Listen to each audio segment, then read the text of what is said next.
At any institution of higher learning, there is a continuous effort to improve. Some might even say this is what education is based on, continuous improvement.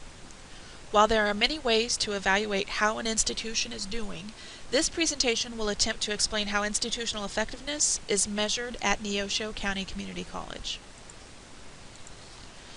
It's pretty easy to evaluate how you yourself are doing. You have internal goals that you want to meet.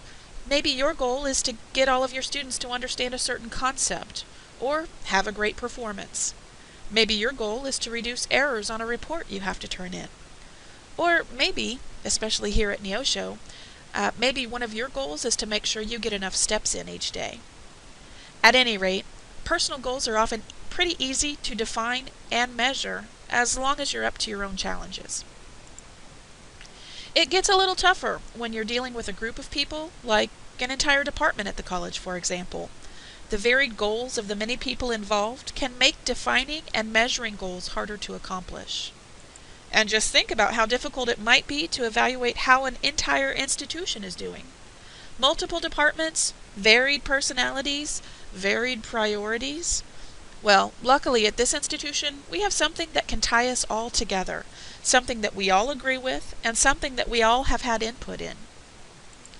Neosho County Community College has outstanding mission, vision, and purpose statements. These statements define our goals for us. All we have to do is measure how we're doing at keeping up with them. Since we've updated our purpose statements last year, let's quickly review. Neosho County Community College has a purpose of student learning through integrating effective curriculum, teaching, and technology to build engaging educational environments, using effective assessment processes for educational environments, and advancing critical thinking and open exchange of ideas. Student success through facilitating student goal completion, retention, and persistence, promoting accessibility via college and career readiness efforts, affordability, flexible scheduling, and modalities, using a comprehensive system of proactive support, and embracing diversity. Accountability to stakeholders through communicating openly with all constituencies, managing resources ethically and effectively, implementing systematic evidence-based integrated plans, supporting and developing college employees, and providing safe and comprehensive facilities. Meeting community needs through facilitating community and economic development by providing informed citizenry and skilled workforce, fostering cultural, educational, and athletic enrichment, offering learning opportunities for all, and inspiring a spirit of innovation and entrepreneurship. The mechanism that we use to measure ourselves against these purpose statements is called the Institutional Effectiveness Dashboard. This is how we identify how we are doing. The dashboard includes this summary page that includes the overall score for each of the purpose statements from the previous year and the current year. Although we are continuously gathering data and scores for the dashboard, we take a snapshot of our data in November so we can assess our progress and plan for changes. Again, each of the purpose statements are measured in each of the 4 categories, including student learning, student success, accountability to stakeholders, and meeting community needs. This summary page shows the overall scores, but the way these scores are generated is through the use and assessment of a variety of measures. This is the Student Learning tab of the dashboard, where we can see where those overall scores come from. The purpose statements for the student learning category are listed at the top of the spreadsheet, and the variety of measures are listed on the left-hand side. I know it's pretty hard to see, so let me give you some examples of some of the measures. We use student learning outcomes assessment at the course and program level to assess student learning. We use general education assessment, developmental education, institutional research reports, program reviews, departmental reviews, and strategic and master plans. We use surveys, graduation survey, scary survey in the classroom, the employee survey, and the tech survey. We use the results of licensing exams, performance agreement, Perkins, grant reports. We use the National Community College Benchmarking Project data. We use KBOR Student Success Index and transfer reports. Also, we have the results from the Knoll-Levitz and SESI surveys that we've used. We have the annual report that we turn into HLC. We have environmental scans and advisory boards.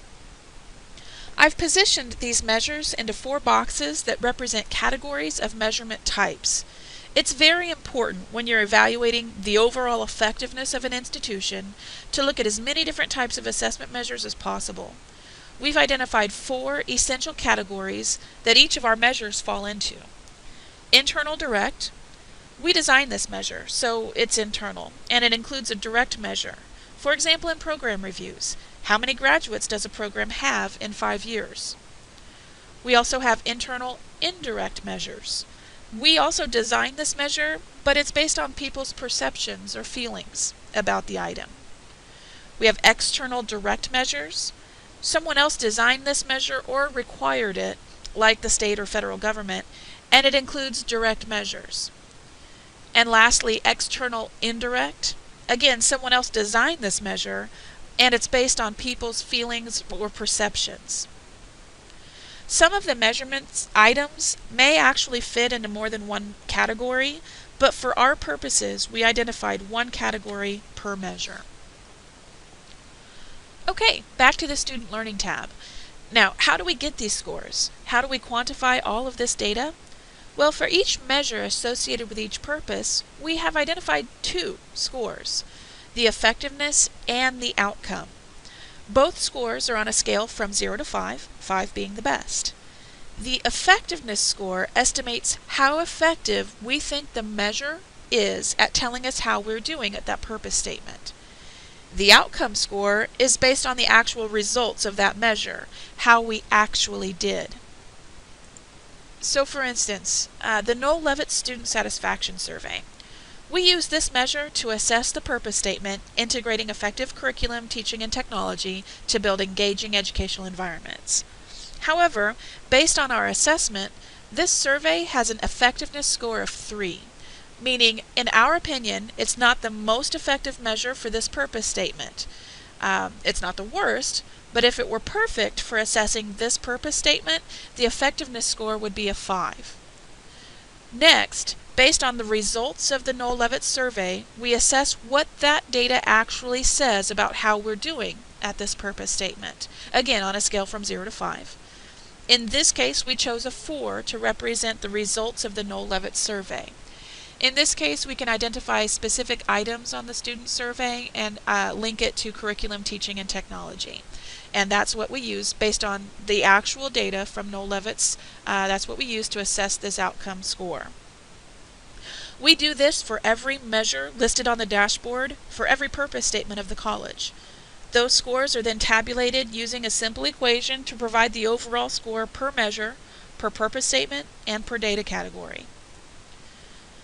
This method of evaluation does include some subjectivity, since we essentially choose a score for the measure.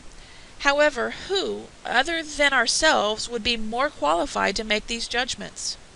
This process is a highly organized and extremely useful tool in measuring our own institutional effectiveness.